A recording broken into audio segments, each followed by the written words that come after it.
Episode 5 के आरंभ में अंगद बाली के मृत्यु को याद करके व्याकुल हो रहा होता है। हनुमान जी अंगद को सहानुभूति देते हैं कि हम सब तुम्हारे साथ हैं, तुम व्याकुल मत हो। अंगद हनुमान जी को कहते हैं कि मैं उन पर विश्वास कैसे करूं जिन्होंने मेरे पिता को छल से मारा हो और अब इतना मुश्किल कार्य दिया है कि यदि कार्य पूरा नहीं होगा तो मृत्यु मिलेगी। उसके बाद 2 राक्षसों को दिखाया गया है जो एक मांस के टुकड़े के लिए लड़ रहे होते हैं।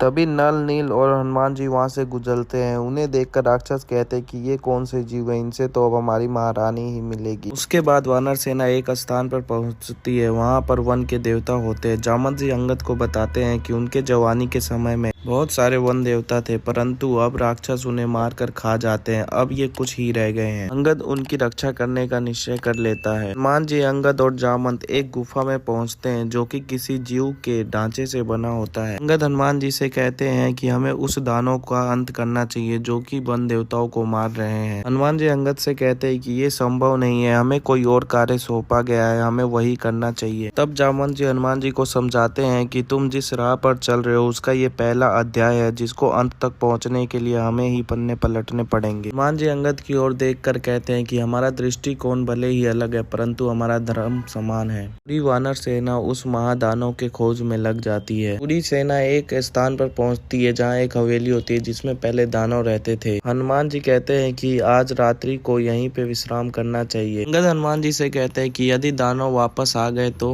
हनुमान जी उन्हें सुझाव देते हैं कि हम में से कोई एक पहरा देगा और बाकी सब विश्राम करेंगे। सभी वानर वहां विश्राम कर रहे होते। तभी प्रबल नाम के एक वानर का चांदी का बाजूबंद खो जाता है। उसका शक हाडिया नाम के एक वानर पर होता है। वो हाडिया को बोलता है कि मेरा बाजूबंद वापस करो, पर हाडिया कहता है कि मेरे पास नहीं है। दोनों आपस में बहस करने लगते हैं। तभी वहाँ हनुमान जी आते हैं और उन्हें समझाते हैं कि सेना का बल उनकी विश्वास होता है। हनुमान जी प्रबल को समझाते हैं कि तुम्हारे बाजूबंद को सुबह ढूंढेंगे, तुम विश्राम करो। उसके बाद हाडिया वहाँ जाता है जहाँ उसने प्रबल का बाजूबंद छिपा रखा होता है। अभी वहाँ जंगल के दानव पहुँच जाते हैं। वो हाडिया को अपनी महारानी के पास ले जाते हैं।